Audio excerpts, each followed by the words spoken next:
চমকে যাবে। শোনেন, আল্লাহর নবী মুহাম্মদ সাল্লাল্লাহু আলাইহি সাল্লামের ছোট কন্যার নাম হলো ফতেমা, তাই তো? তো হযরত আলীর সঙ্গে বিয়ে দিলেন। তো ফতেমা সারাদিন সংসারের সব কাজ করে, স্বামীর সেবা করে, আবার সংসারের সব কাজ করে, হাসান হোসাইনের লালন পালন করে। এত কষ্ট করে বেচারা একটু কষ্ট পেয়েছেন, মানে অত্যাধিক খাটাখাটনি করে ঘরের ভিতরে। এইটা দেখে হযরত আলী রাদিয়াল্লাহু তাআলা আনহুর মনে একটু কষ্ট জাগছে, ফতেমা খুব কষ্ট করছে। তো তখন হযরত আলী রাদিয়াল্লাহু তাআলা আনহু ফতেমাকে বলছে, ফতেমা খুব কষ্ট হচ্ছে বুঝি? তখন ফতেমা বলছে, শুনে নিন, এখান থেকে শিক্ষা নিয়ে নিন। মা ফতেমা বলছে, আপনি এক কাজ করবেন। বলছে কি? বলছে আব্বাজানের কাছে একটু যান না, মানে নবীজির কাছে যান না, আব্বাজানের কাছে একটু যান না, গিয়ে বলবেন অনেক তো মেয়ে আসে ওনার কাছে, অনেক মেয়ে ছেলে আসে, অনেক দাসী বাঁধি থাকে, তা দুটো কাজের মেয়েকে যদি আমার বাড়িতে পাঠান তাহলে আমার কাজের একটু সহযোগিতা হতো। তো হযরত আলী রাদিয়াল্লাহু তাআলা আনহু বললেন, ঠিক বলেছো, ঠিক বলেছো, দাঁড়াও আমি যাচ্ছি। নবীজির দরবারে গেছেন, গিয়ে কি করে বলবেন এটা একটু লজ্জা বোধ করছেন হযরত আলী। নবীজি বুঝতে পেরেছেন আলী কিছু একটা বলবে, জামাইবাবু কিছু একটা বলবে। নবীজি বলছেন, আলী তুমি কিছু বলবে? তো বলছে যে ইয়া রাসূলুল্লাহ, বলবো কি, ফতেমা সারাদিন কষ্ট করে, তা ফতেমা বলছিলেন আপনার তো এখানে অনেক কাজের মেয়ে আসে, তা দুটো কাজের মেয়েকে যদি একটু দিতেন ভালো হতো।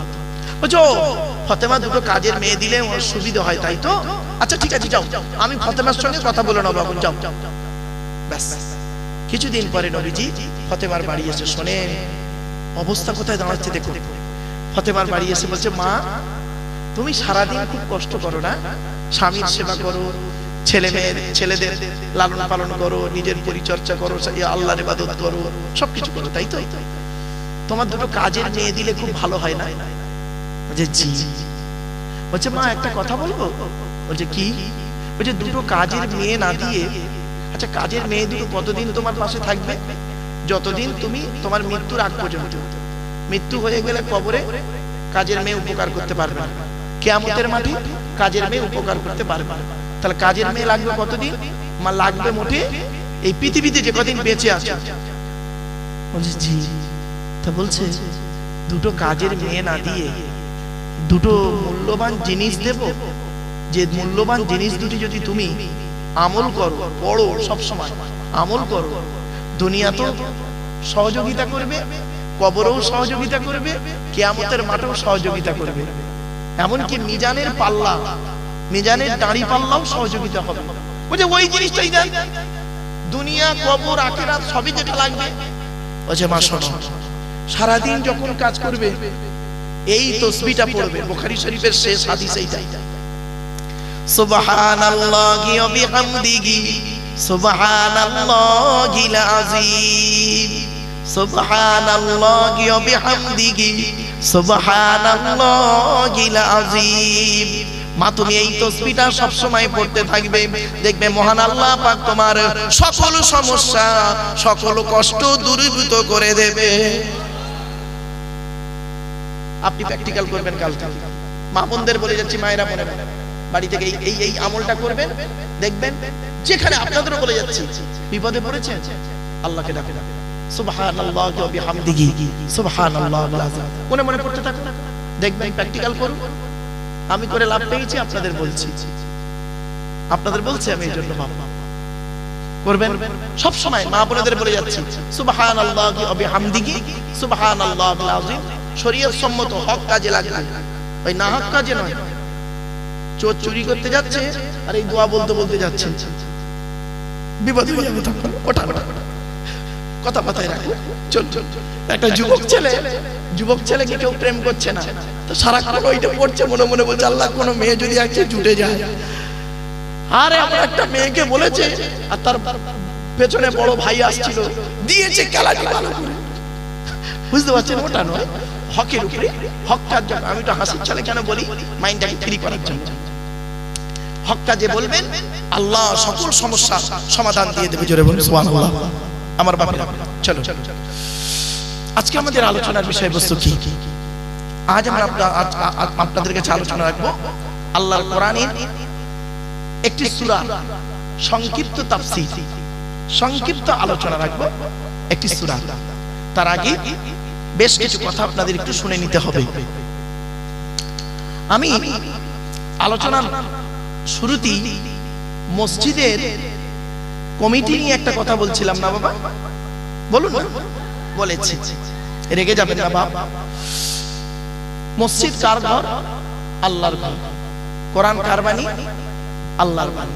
চলো, তো আল্লাহর ঘরের পরিচয়টা আপনাদের দিয়েছি। মসজিদে ইমামের মাইনেটা বাবা দয়া করে একটু বেশি দেবেন। হাতে ধরে বলে যাচ্ছে আপনাদের, যে মসজিদে ইমামের মাইনে কম, ওই মসজিদের মুসল্লিদের নামাজ আল্লাহর দরবারে কবুল হওয়া খুব মুশকিল আছে বাবা। যদি বললেন ফতোয়া, আমি নিজে 19 বছর ইমামতি করেছি বাবা, 400 টাকা মাইনে, নিজে ইমামতি করেছি 19 বছর, 400 টাকা মাইনে। কি কষ্টে দিন গেছে একমাত্র উপরওয়ালা জানে, আর আমি জানি। ছোট্ট একটা উদাহরণ দিচ্ছি। স্বামী স্ত্রী, ছেলে মেয়ে, পিতা মাতা কজন হলো? 6 জন। 6 জনের সংসার চলতে গেলে বর্তমান সময়ে যা বাজারের দাম, এই 6 জনের সংসার চলতে গেলে সত্যি কথা বলুন মাসে কত টাকা লাগতে পারে? খুব কম করে 10,000 টাকা, খুব কম করে 10,000 টাকা, তাও হবে কিনা জানি না। ওষুধের দাম যা, ইত্যাদি ইত্যাদি। আপনার যদি 10,000 টাকায় সংসারটা না চলে, ইমাম সাহেবের সংসারটা আপনারা 4,000 টাকায় চালান কিভাবে? বাড়ি থেকে ভাববেন, খুব ভাববেন বাড়ি থেকে। অনুরোধ করে বলে যাচ্ছি বাবা, ওটা নয়, ও লোক মনে করেছে আমি এইখানে বলছি বলে এই মসজিদের ইমামের কথা বলছি। না গো বাবা, আমি এখানে বসে বলছি মানে এই মসজিদের ইমামের কথা বলিনি গো বাবা, আমি সমাজের কথা বলছি। সমাজের এখনো মসজিদ আছে বাবা, কি বলবো আপনাদের। যাই হোক, সাথে সাথে আরেকটা কথা আপনাদের বলছি। মসজিদের যিনি আজান দেন তাকে আপনারা কি বলেন? যারা মুয়াজ্জিন আছেন, যারা মুয়াজ্জিন আছেন, আমি আপনাদের অনুরোধ করে বলে যাচ্ছি বাবা, পশ্চিম বাংলায় 100-র মধ্যে 40টা মসজিদে মুয়াজ্জিনের আজান ভুল, ভুল, অশুদ্ধ। এজন্য মুয়াজ্জিন বাবাজিদের বলে যাচ্ছি বাবা, ইমাম সাহেবের কাছে বসে আজানটা সংশোধন করে নেবেন। এবারে আসছি, মুসল্লি কিছু থাকে, রাগ করবেন না কেউ, আমার জীবনে ঘটেছে সেগুলো আপনাদের বলে যাচ্ছি। কিছু মুসল্লি থাকে দেখবেন মসজিদে, প্রত্যেক মসজিদে কম বেশি থাকে। 2-1টা মুসল্লি এমন আছে বদমাস। কিরকম বদমাস জানেন? সব জানতা গামচাওয়ালা, কিছু জানে না, কিন্তু ও মনে করে আমি খুব বড় মুফতি, বড় জ্ঞানী। বাড়িতে বুড়ির সঙ্গে ঝগড়া করে পারে না, ছেলের সঙ্গে ঝগড়া করে পারে না, বৌমার সঙ্গে ঝগড়া করে পারে না, মসজিদে এসে ইমাম সাহেবের গোজা মারতেছে। খবরদার বাবা, এটা করতে যাবেন না। কথাটা শুনতে হয়তো খারাপ লাগছে, কিন্তু এই কথা আমাকে বলতে হবে। আমি যদি এই কথা না বলি বলবে কে? কিয়ামতের মাঠে আল্লাহ আমাকে ধরবে যে আব্দুল্লাহকে মারু, রামচন্দ্রপুরের মানুষ থেকে দাওয়াত করলো, আর তুই ওখানে টিফিন খেয়ে উপরে উঠবি, আর উঠে শুধু একটা কেসা কাহিনী ধরে 2 ঘন্টা বলে চলে গেলি। যে কথা বললো ওর ভুলটা সংশোধন হবে, সেই কথা তো তুই বললি না। তো বাপ, বাস্তব কথা বলে যাচ্ছি। চলো এবার আসছি আল্লাহর কিতাব, আল্লাহর কথা, এই কোরআন। এই কোরআনের আলোচনায় যাব। তার আগে একটু জেনে নিন, আল্লাহর পরিচয় হলো 4টি। কটা? 4টা। আল্লাহর পরিচয় 4টে কোরআনে আছে।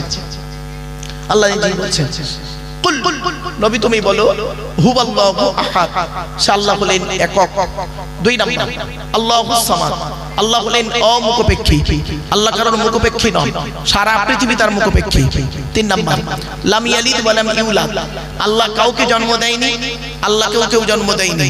4 নাম্বার, ওয়া লাম ইয়াকুল লাহু কুফুয়ান আহাদ, আল্লাহর সমকক্ষ কেউই নেই। এই 4টে অভ্যাস, এই 4টে গুণ যার মধ্যে থাকবে তাকে আপনারা আল্লাহ বলে মেনে নেবেন, বলে দিলাম আপনাদের। আর এই 4টে গুণ একজন ছাড়া কারোর মধ্যে পাবেন না, তিনি হলেন আল্লাহ। সুবহানাল্লাহ।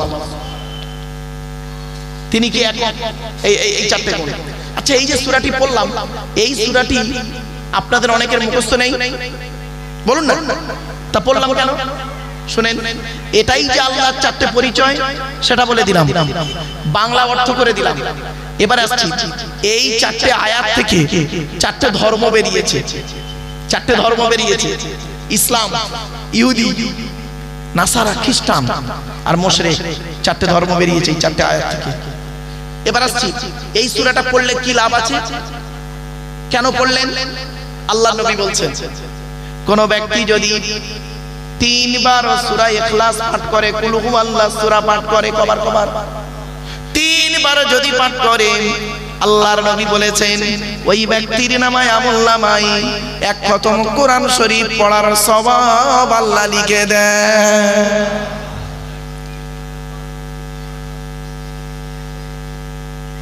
আমার বাবা কি বাবা কাগজ, আহারে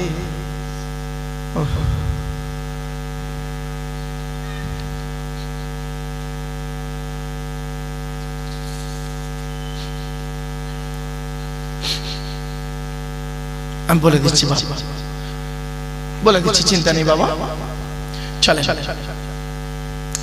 এবার আসছি, আল্লাহর পরিচয় চারটে শুনে নিলেন। আল্লাহর পরই স্থান হলো নবীদের, নবীদের পরিচয় হলো 3টে। কটা বললাম বাবা? 3টে। কি কি? 1 নাম্বার, যিনি নবী হবেন তার চরিত্র উত্তম হতে হবে। 2 নাম্বার, যিনি নবী হবেন তার উপর আল্লাহর তরফ থেকে ওহী নাযিল হতে হবে। 3 নাম্বার, যিনি নবী হবেন তার দ্বারা অলৌকিক ঘটনা ঘটতে হবে, যাকে বলে মুজিজা, একটা হোক বা 50টা হোক। পৃথিবীতে যত নবী এসেছেন, প্রত্যেক নবীর মাধ্যমে আল্লাহ পাক 1 থেকে 50টার ভিতরে মুজিজা দিয়েছেন। কিন্তু আমার নবী, আপনার নবী, কুল কায়নাতের রাসূল, রাহমাতুল লিল আলামিন মুহাম্মদ মুস্তাফা সাল্লাল্লাহু আলাইহি ওয়াসাল্লাম, তার মাধ্যমে আল্লাহ পাক পৃথিবীতে 1000-এরও বেশি মুজিজা দিয়েছেন। আমরা কটা জানি? চলো, ওই 1000 মুজিজার ভিতরে একটা মুজিজা বলবো, উদাহরণস্বরূপ বলবো একটা। 1 মিনিট থেকে 2 মিনিট, 1 মিনিট লাগবে, কারণ আমি এই সহজ কথাটাকে বড় করে বেরিয়ে বেরিয়ে বলে টাইম পাস করাটা ঠিক নয়। সহজে যে কথা বুঝে যায় মানুষ, বিস্তারিত বলার দরকার হয় না। একটা বলছি মুজিজা, 1000টার মধ্যে একটা শোনো। মুহাম্মদ সাল্লাল্লাহু আলাইহি সাল্লাম একদিন দাঁড়িয়ে আছেন, সাহাবীদেরকে নিয়ে দাঁড়িয়ে আছেন। এমন অবস্থায় দেখছেন একটা মৌমাছির ঝাঁক, মৌমাছির ঝাঁক উড়ে উড়ে যাচ্ছে। তো আল্লাহর রাসূল মুহাম্মদ সাল্লাল্লাহু আলাইহি ওয়াসাল্লাম করলেন কি, মৌমাছির ঝাঁকের দিকে লক্ষ্য করে বললেন, এ মৌমাছির ঝাঁকেরা দাঁড়িয়ে যাও। সঙ্গে সঙ্গে মৌমাছির ঝাঁকটা দাঁড়িয়ে গেল। এবার নবীজি বলছেন, শোনেন, নবীজি বলছেন, তোমাদেরকে আমি একটা প্রশ্ন করব। পৃথিবীতে হরেক রকমের ফুল আর ফল থেকে খাবার সংগ্রহ করো তোমরা, কোনটা টক, মিষ্টি, তিতো, ঝাল। তো তোমাদের পেটের মধুটা এত মিষ্টি হয় কি করে? প্রশ্নটা করেছেন রাসূলুল্লাহ। ওই মৌমাছির চাকের ভিতর থেকে একটা মৌমাছির সুবহানাল্লাহ খুলে দিল, সঙ্গে সঙ্গে সেই মৌমাছিটা কি বলছে শোনো, আসসালামু আলাইকা ইয়া রাসূলুল্লাহ, আসসালামু আলাইকা ইয়া হাবিবাল্লাহ। আমরা হলাম কর্মী মৌমাছি, আমাদের চাকে রানী মৌমাছি বসে আছেন, উনি আমাদের বলে দিয়েছেন আমরা যেখান থেকে খাবার সংগ্রহ করব, ওখান থেকে চাকে যাওয়ার মাঝখানে রাস্তায় যতটুকু সময় পাবো, আখিরি নবীর উপরে দরুদ পড়তে পড়তে আসব। আপনাদের দরুদ শরীফ একবার পড়িয়েছিলাম, অনেকে ভাবছিলেন দরুদ শরীফ পড়ে লাভটা কি। বাপেরা, অনেক আলোচনা, ওদিকে গেলাম। চলো চলো, এবার আসছি আরেকটা মুজিজা বলি, শর্ট এগুলো মনে রাখবেন। আরেকটা মুজিজা, পৃথিবীর শ্রেষ্ঠ মুজিজা হলো নবীজি এই কোরআন মাজিদ নাযিল করা। জোরে বলুন সুবহানাল্লাহ। চলো, এবার আমাদের কোরআনের পরিচয়টা জানার আগে নবীর পরিচয়টা জানব।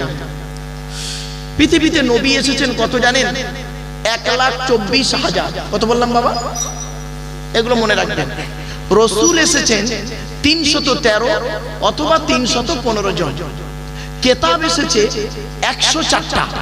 কত কত? 104টা। 100টা হলো ছোট ছোট ছোট ছোট সহিফা বলে, আর 4টা হলো বড় বড়। 100টা কিতাব কার উপরে এসেছে শুনে নিন।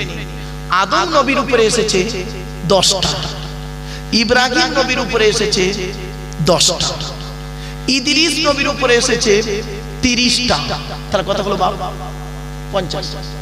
শীষ নবীর উপরে এসেছে 50টা। তাহলে কথা হলো 100টা। ছোট ছোট ছোট। এবার 4টে বড় কিতাবের পরিচয়টা শুনে নিন। পৃথিবীর সবথেকে বড় কিতাব, আল্লাহর পাঠানো পৃথিবীর সবথেকে বড় কিতাবের নাম কি জানেন? তাওরাত। কি বললাম? তাওরাত। ইহুদিদের হেদায়েতের জন্য মুসা নবীর উপরে আল্লাহ পাক নাজিল করেছিলেন তাওরাত কিতাব। তাওরাত কিতাব কত পারা জানেন? কত পারা বা খণ্ড? 1000 পারা বা খণ্ড তাওরাত। আর তাওরাত কবে এলো? মুসা নবীর উপরে নাজিল হয়েছে রমজান মাসে 6 তারিখে। ক্লিয়ার? তারপরে আল্লাহ পাক করলেন কি, মানুষের হেদায়েতের জন্য দাউদ বলে একজন নবীকে পাঠালেন। সুলাইমান নবীর বাপ দাউদ নবী সঙ্গে একটা কিতাব দিলেন। কিতাবটার নাম হলো জবুর কিতাব। কত পারা? 150 পারা বা খণ্ড। কত বললাম বাবা? 150 পারা বা খণ্ড। কবে নাজিল হলো? রমজান মাসের 12 তারিখে।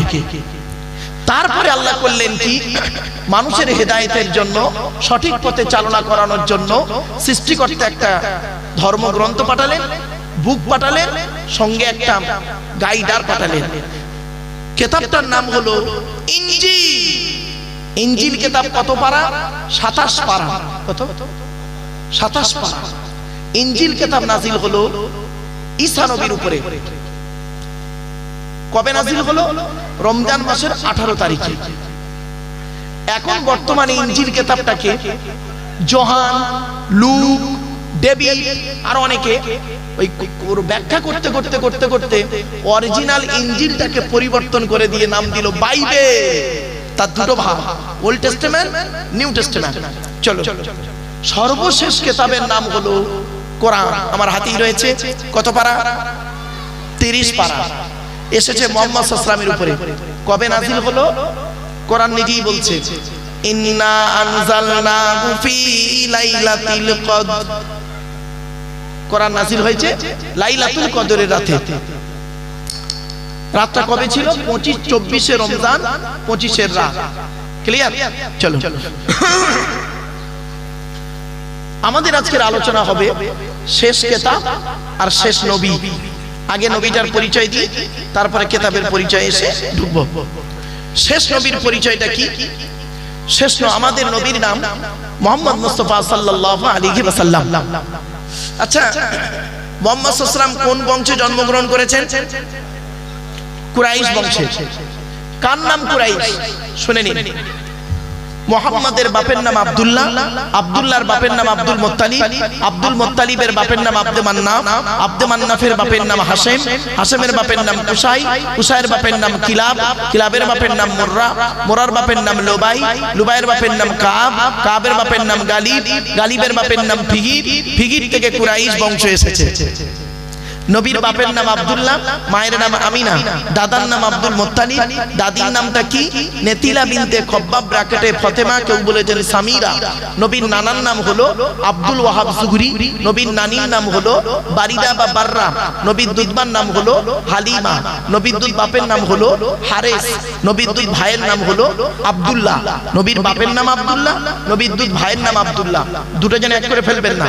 নবীর জন্ম 570 খ্রিস্টাব্দে। ইংরেজি কি মাস ছিল? 29 আগস্ট। আরবি মাস ছিল রবিউল আউয়াল মাস।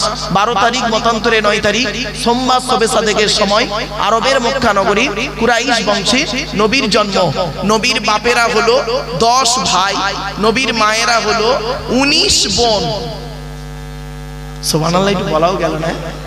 তার মানে আপনাদের মাথায় ঢোকানো আছে কোন বক্তা যদি ভুল কোনো কথা বলে যদি টেনে টেনে বলে, ওই টানার শেষে সুবহানাল্লাহটা বলতে হয়, তাই তো? এই ধারণাটা পাল্টে দেন। চলো, নবীর বাপেরা হলো 10 ভাই, নবীর 9টা চাচা, 18টা খালা, 6টা ফুফু, 7টা ছেলে মেয়ে। 9টা চাচার নাম কি? বড় চাচার নাম হারেস, জুবায়ের, মুকাইয়িম, ফাইদা, জাইদা, আবু লাহাব, হামজা, আব্বাস, আবু তালেব। নবীর বাপ হলো আব্দুল্লাহ। নবীর 7টা ছেলে মেয়ে, 3টে পুত্র সন্তান, 4টে কন্যা সন্তান। 3টে পুত্র সন্তানের নাম কি? বড় ছেলেটার নাম হলো কাসেম, তারপরে হলো তাহির বা তৈয়ব, ছোট ছেলেটার নাম হলো ইব্রাহিম। 4টে কন্যা সন্তানের নাম কি? বড় মেয়েটার নাম হলো জাইনাব, রুকাইয়া, উম্মে কুলসুম, ছোট মেয়েটার নাম হলো ফাতেমা, যার সঙ্গে নবীজি হযরতে আলী রাদিয়াল্লাহু তাআলা আনহুর সঙ্গে বিবাহ দিয়েছিলেন। এখানে ছোট্ট একটি প্রশ্ন, তার উত্তরটা এখন নয়, আমি যদি ভুলে যাই বাবা একটু স্মরণ করিয়ে দেবেন, উত্তরটা দিয়ে দেব। আপনারা এখানে যত মানুষ বসে আছেন, আপনাদের কন্যা অনেকের বিয়ে দিয়েছেন তো বাবা? আচ্ছা, আর আপনারা আপনার মেয়েকে অন্য জায়গায় বিয়ে দিয়েছেন, আর আপনারা অন্যের মেয়েকে বিয়ে করেছেন।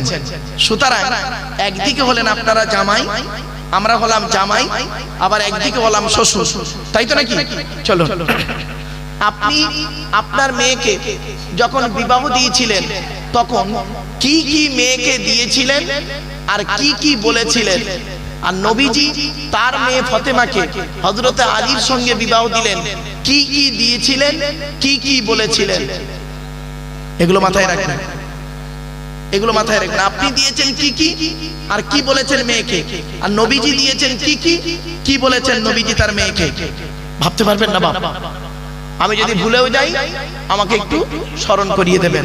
চলো, আজকে আমাদের আলোচনা হবে কোরআনের একটি সূরা, সংক্ষিপ্ত আলোচনা। সূরাটি, এবার কোরআনের পরিচয়টা দিই। কোরআন আল্লাহর তরফ থেকে জিবরাইলের মাধ্যমে হযরত মুহাম্মদ সাল্লাল্লাহু আলাইহি ওয়াসাল্লামের উপরে আরবের মক্কা নগরের নিকটবর্তী একটি গুহাটির নাম হলো হেরা। হেরা নামক গুহাতে 610 খ্রিস্টাব্দে 1 ফেব্রুয়ারি সোমবার, কত খ্রিস্টাব্দ বললাম বাবা?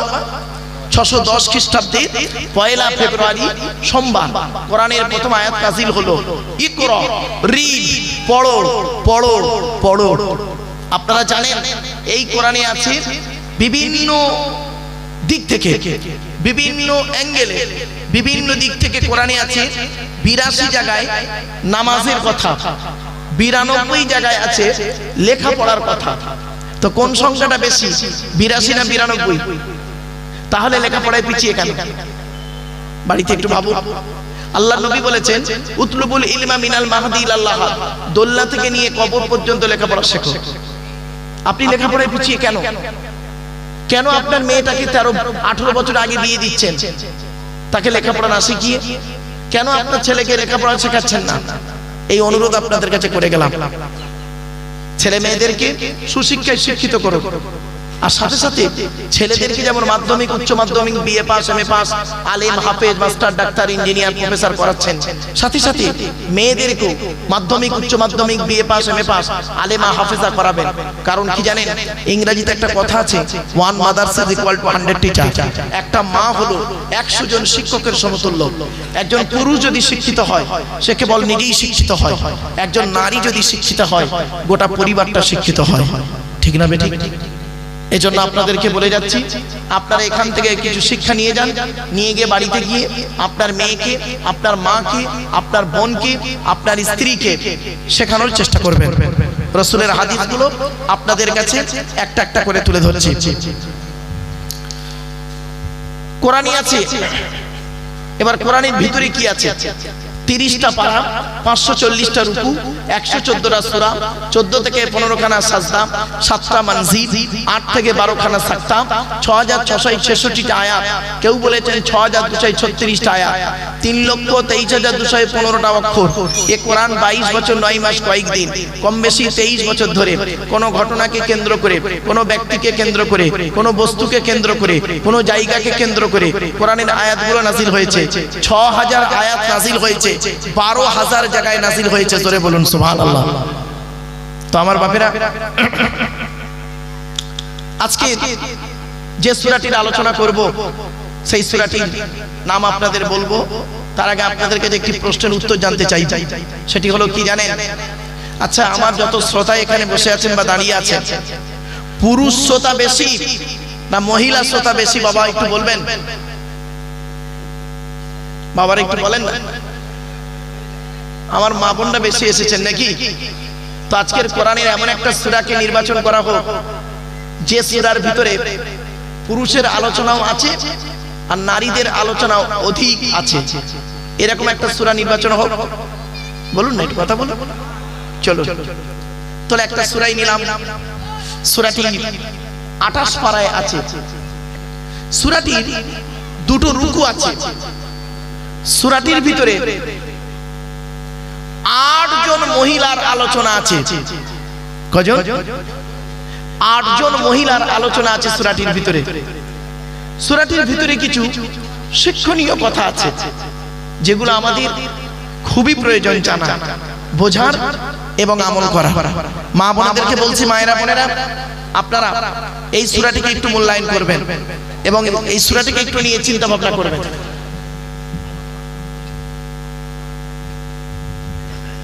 আসুন, সূরাটি শুরু করতে গেলে কিছু ঘটনা জেনে নিতে হবে আমাদের। ঘটনাগুলো একটু শুনে নিন ভালো করে। আল্লাহর নবী মুহাম্মদ মুস্তাফা সাল্লাল্লাহু আলাইহি ওয়াসাল্লামের একাধিক স্ত্রী ছিলেন। তো নবীজি করতেন কি, প্রতিদিন আসরের নামাজের পরে স্ত্রীদের সঙ্গে একটু দেখা করতেন, কে কেমন আছেন তাদের ভালো মন্দ জানার জন্য। তো একদিনের একটি ছোট্ট ঘটনা, ঘটনাটি কি বুখারীতে পাবেন। ঘটনাটি হচ্ছে, নবীজির একটা স্ত্রীর নাম হলো জায়নাব বিনতে জাহাশ। কি বললাম? জায়নাব বিনতে জাহাশ। কোন এক ব্যক্তি জায়নাব বিনতে জাহাশকে মধু দিয়ে গেছেন, মধু। তো উনি মনে মনে ভাবলেন যে মধুটা আমি এখন না খেয়ে আল্লাহর নবী আসরের পরে আমাদের সঙ্গে দেখা করতে আসবেন, তা আমি মধুটা রাসূলুল্লাহকে খেতে দেব। আচ্ছা, এই চিন্তা ভাবনাটা ভালো না খারাপ? ভালো। তো উনি মধুটা রেখে দিয়েছে। নবীজি আসরের নামাজের পরে জায়নাব বিনতে জাহাশের ঘরে ঢুকেছেন দেখা করার জন্য। আম্মা জান, নবীর স্ত্রীরা হলো আমাদের মা। কি বললাম? মা। এই ধারণা রাখবেন। এই জন্য আম্মা জান খাদিজা, আম্মা জান জায়নাব, আম্মা জান আয়েশা আমরা বলি। তার দলিল কোরআনে আছে সূরা আহজাবের মধ্যে। আন-নাবিয়্যু আওলা বিল মুমিনিন ওয়া আজওয়াজুহু উম্মাহাতুহুম। আল্লাহ পাক বলছেন, মুমিনদের কাছে আল্লাহর পরই সর্বাধিক হলো নবী, আর নবীর স্ত্রীরা হলো ওয়া আজওয়াজুহু উম্মাহাতুহুম। নবীর স্ত্রীরা হলো তাদের মায়ের মতো। সুতরাং নবীর স্ত্রীরা হলো আমাদের মায়ের মতো, তাই আমরা আম্মা জান আয়েশা বলছি, মাথায় রাখবেন। চলো, আপনারা কি জানেন এই কোরআনে আছে 1000-এরও বেশি আয়াত হলো বিজ্ঞান ভিত্তিক। 1000-এরও বেশি আয়াত হলো বিজ্ঞান ভিত্তিক। আপনি কটা জানেন? 250 আয়াত হলো হারাম। শুনে নিন, এই কোরআনে 250 হারামের আয়াত আছে, 250 হালালের আয়াত আছে। কটা হারাম জানেন আপনারা? খালি মদ খাওয়া, সুদ খাওয়া, ঘুষ খাওয়া, জেনা করা, ব্যভিচার করা, মিথ্যা কথা বলা, এই কটাই হারাম। 250 রকমের হারাম আছে। আমার বাপেরা, হাতে ধরে বলে যাচ্ছে আপনাদের, কোরআনটাকে মূল্যায়ন করুন। সারা পৃথিবী কোরআনকে মূল্যায়ন করছে, আপনি কেন মূল্যায়ন করছেন না? এই অনুরোধ আপনাদের কাছে রেখে যাচ্ছি। তবে জানি না আপনাদের ধৈর্য কতটা থাকবে। একটু আলোচনা শুনতে গেলে বাবা, আমি একটু টাইম নিয়ে আলোচনা করি। আচ্ছা আলহামদুলিল্লাহ, চলো বাবা আসেন। আলহামদুলিল্লাহ, ও বেচারা যে বলেছে আমি খুশি হয়েছি, আলহামদুলিল্লাহ। একবার তাকবীর আর নারায়ে তাকবীর, নারায়ে তাকবীর, আলহামদুলিল্লাহ। চলেন বাপেরা আসছি। দরুদ শরীফ পড়লে আরেকটা কি নেকি আছে, আরেকটা নেকি বলছে আল্লাহ নবী বলছেন, মান সাল্লা আলাইহি আশরান ফি আউয়ালিন নাহারি ওয়া আশরান ফি আখিরিন নাহারি নালাতহু শাফাআতি ইয়াউমাল কিয়ামা। এর বাংলা অর্থটা কি? আল্লাহ নবী বলছেন, যে ব্যক্তি দিনের শুরুতে আমি মুহাম্মদ সাল্লাল্লাহু আলাইহি ওয়াসাল্লাম আমার উপরে 10 বার দরুদ শরীফ পড়বে, দিনের শেষে আমার উপরে 10 বার দরুদ শরীফ পড়বে, ওই ব্যক্তির শাফাআত সুপারিশ কিয়ামতের মাঠে আল্লাহ আমার সঙ্গে খুবই নিকটবর্তী করে দেবে। আপনি কেন দূরে সরে আছেন? রাতে ঘুমানোর আগে ওযু করে ঘুমাবেন, রাতে ঘুমানোর আগে ওযু করে ঘুমাবেন, 10 বার দরুদ শরীফ পড়তে পড়তে ঘুমিয়ে যান। ঘুম থেকে উঠে ফজরের নামাজ পড়ে 10 বার দরুদ শরীফ পড়বেন। এত সহজ আমলটাকে আপনি কেন দূরে সরিয়ে রেখেছেন? ভাবুন। চলো আজকে আমাদের আলোচনার বিষয়বস্তু কি আছে দেখে আজকে পৃথিবীর শ্রেষ্ঠ কিতাব কোরআনকে নিয়ে বসেছি। আজ কোরআন থেকে, হাদিস থেকে, ইজমা কিয়াস থেকে কিছু আলোচনা আপনাদের কাছে রাখবো ইনশাআল্লাহ। আপনারা আমার জন্য একটু দোয়া করবেন, যাতে করে আল্লাহ পাক আমার মুখ থেকে সঠিক কথাগুলি বলিয়ে নেন আর বক্তা শ্রোতাকে আমল করার তৌফিক দান করেন, বলুন আল্লাহুম্মা আমিন। আমার বাপেরা, আমার কমিটি ভাইরা, বাড়িওয়ালা খুব কষ্ট করে মেহনত করে জলসা দেওয়ার জন্য তারা থাকে। কমিটির ছেলেরা না, ওরা অতটা জলসার গুরুত্ব বোঝে না। ওরা বোঝে কি জানে, জলসা দিতে হয় একটা দিই, এইরকম কষ্ট করে দেয়, কিন্তু এর যে কতটা গুরুত্ব ভাবতে পারবেন না। আমরা তো বুঝি না, আমরা না বুঝে কি করি, ধারণা করি জলসা দিয়ে কি হবে, অমুক দিয়ে কি হবে, তমুক। না বাবা, খবরদার না। জলসার মধ্যে কিছু আছে, ভালো করে শুনে যান। কি কি বেরোচ্ছে একটু দেখুন, একটা একটা করে পেয়ে যাবেন। একবার আন্তরিকতা নিয়ে উচ্চ আওয়াজে একবার দরুদ শরীফ। আল্লাহুম্মা সাল্লি আলা সাইয়্যিদিনা মাওলানা মুহাম্মদ ওয়া আলা আলি সাইয়্যিদিনা মাওলানা মুহাম্মদ। বাপেরা, একবার ওই দরুদটা একবার পড়বেন দয়া করে একটু। যে দরুদটা আমরা নামাজের মধ্যে পড়ি, ওই দরুদটা একটু দয়া করে পড়েন তো। আল্লাহুম্মা সাল্লি আলা মুহাম্মাদিন ওয়া আলা আলি মুহাম্মাদ কামা সাল্লাইতা আলা ইব্রাহিম ওয়া আলা আলি ইব্রাহিম ইন্নাকা হামিদুম মাজিদ। আল্লাহুম্মা বারিক আলা মুহাম্মাদ ওয়া আলা আলি মুহাম্মাদ কামা বারাকতা আলা ইব্রাহিম ওয়া আলা আলি ইব্রাহিম ইন্নাকা হামিদুম মাজিদ। আচ্ছা বাপেরা, এই দরুদটা পড়লাম বলে অসুবিধা হলো? শুনে নিন, পৃথিবীর সবথেকে উত্তম ইবাদতের নাম কি জানেন? আফজালুল ইবাদাতু ইবাদাতুস সালাহ। সবথেকে উত্তম ইবাদত হলো নামাজ। কি বললাম? নামাজ। আর এই দরুদটা পড়া হয় কোথায়? নামাজে। উত্তম ইবাদতে উত্তম দরুদ পড়া হয়, এটা মাথায় রাখবেন। এখন যদি কোনো বক্তা স্টেজে ওই দরুদটা পড়লে তাকে হুট করে কাফের ফতোয়া দিতে যাবেন না। মনে রাখবেন, উত্তম ইবাদতে উত্তম দরুদ পড়া হয়। কেউ যদি পড়েন স্টেজে, আপনি পড়েননি ঠিক আছে, আলহামদুলিল্লাহ, অসুবিধা নেই। যদি কেউ পড়েন তাহলে তাকে খারাপ মন্তব্য করবেন না, কাফের ফতোয়া দিতে যাবেন না। শুনে নিন, আপনি যাকে কাফের বলছেন, সত্যিকারের যদি সে কাফের না হয়, বললেওয়ালা নিজে কাফের। ভেবেছেন কোনদিন? আপনি যাকে কাফের বলছেন, সত্যিকারের যদি সে কাফের না হয়, বললেওয়ালা নিজে কাফের। খুব সাবধান। সেই আবার চলে এলো দুই ঠোঁটের মাঝখানে, হয়েছে মিলিয়ে নিন, দুই ঠোঁটের মাঝখানে দুই রানের বীজখানে। বাড়ি থেকে ভাববেন। চলো আমার বাপেরা, আসুন আমরা একটু আল্লাহর কাছে দোয়া চেয়ে নেব। আমার সঙ্গে আসুন, মোনাজাত করবে একটু আলোচনা শুরুতে। আল্লাহুম্মা আমিন। ربنا ظلمنا أنفسنا وإن لم تغفر لنا وترحمنا لنكونن من الخاسرين ربي زدني علما ربي ارحمهما كما ربياني صغيرا রব্বুল আলামিন সন্ধ্যা থেকে নিয়ে এখন পর্যন্ত বহু আলেম উলামা জ্ঞানী গুণী বুদ্ধিজীবীরা বিভিন্ন দিক নিয়ে আলোচনা করেছেন।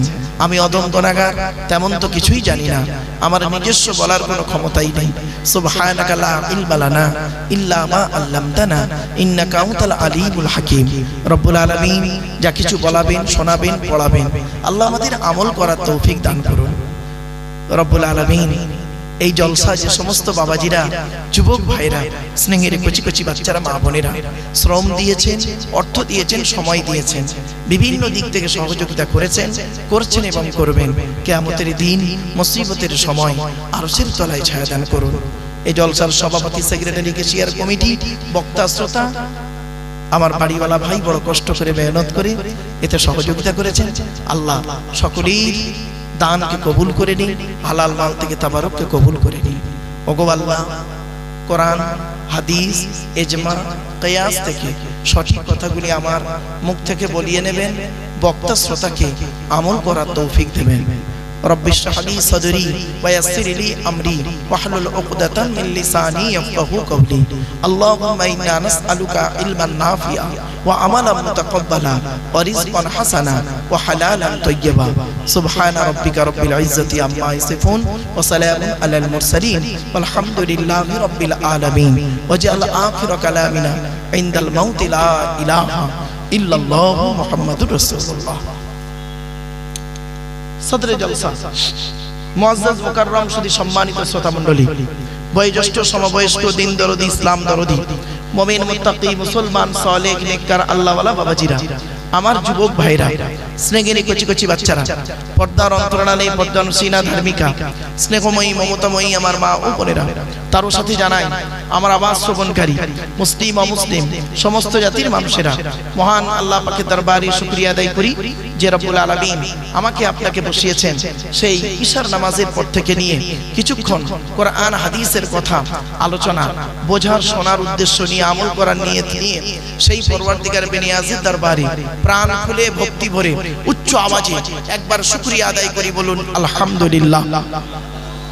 বাপেরা একটু আমার সাথে সাথে দয়া করে একটু বলবেন সুবহানাল্লাহি ওয়া বিহামদিহি